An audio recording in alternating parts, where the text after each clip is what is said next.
Vous êtes stupide. Drôle de phrase d'accroche, vous me direz. Et pourtant, tout le monde à un moment donné ou à un autre est stupide. Ne prenez pas ça comme une insulte. La stupidité, contrairement à l'ignorance ou à la bêtise, est une bonne chose. En effet, être stupide de temps à autre ne constitue pas un crime, ça fait même du bien.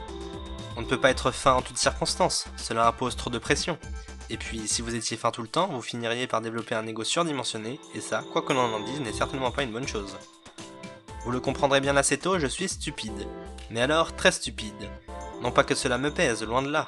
J'aime à être stupide, ça me permet de garder les pieds sur terre et de pratiquer l'autodérision. Venons-en au mot lui-même, stupide. Son étymologie, pour reprendre Wikipédia, vient du latin stupidus, et peut se traduire littéralement par engourdi, paralysé. On dit de quelqu'un qu'il est frappé de stupeur lorsqu'il est en état de sidération, de stupéfaction. Bien qu'ayant la même origine, ces mots décrivent deux états bien définis, et ironiquement, on peut tomber en état de stupeur suite aux propos d'une personne stupide. Mais quelqu'un de stupide, concrètement, c'est quoi? C'est une personne que l'on peut trouver idiot, qui est d'un esprit lourd, pesant. On peut trouver stupide les propos, les idées, les convictions d'une personne. Mais attention, stupidité ne veut pas dire ignorance ou lacune intellectuelle. On peut trouver quelqu'un de stupide bien qu'il ait une bonne réflexion. Il suffit d'une phrase, d'une situation pour se retrouver soi-même dans la peau d'une personne stupide. Pour moi, la stupidité est un bon moyen de détendre l'atmosphère. De rire au dépend d'une bêtise, d'une discussion, d'une action. C'est pourquoi j'ai créé cette chaîne, afin de faire des remarques stupides sur des gens, des concepts, des idées, vous l'aurez compris, stupides.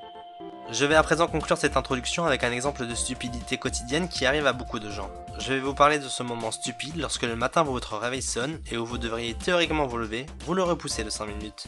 Pourquoi faire ça? C'est stupide.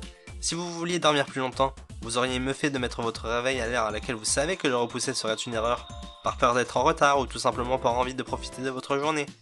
Mais ne vous inquiétez pas, vous n'êtes pas le seul et je vous comprends parfaitement. Et laissez-moi vous dire que derrière chaque chose stupide peut très bien, si on s'en donne les moyens, se trouver une raison spirituelle. Je suis sûr que chaque soir, au moment de vous endormir, vous vous dites à vous-même « Demain, dès que le réveil sonne, je me lève ». Et pourtant, quoi de plus agréable que de rester allongé pendant quelques minutes avant de commencer sa journée? Cela permet de se préparer mentalement, de lentement se motiver pour réussir ce qu'on entreprend. Cependant, toute personne feignante en ligne ne réussit pas forcément ce à quoi elle aspire, et pour cause. Ces personnes utilisent mal cet instant de stupidité qui pour certains est sacré. Si je peux leur donner un conseil, la prochaine fois que vous vous réveillerez, ne vous dites pas que votre réflexe de repousser le réveil est une mauvaise chose.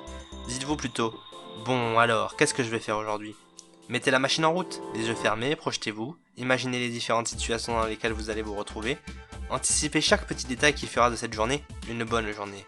Et enfin, au moment où votre réveil sonnera pour une seconde fois, levez-vous tel le héros de votre propre histoire, partant en quête d'aventure et de succès. Merci de m'avoir écouté, si vous avez aimé, n'hésitez pas à vous abonner, et si vous avez des remarques stupides à faire, laissez un commentaire. Allez, à la prochaine!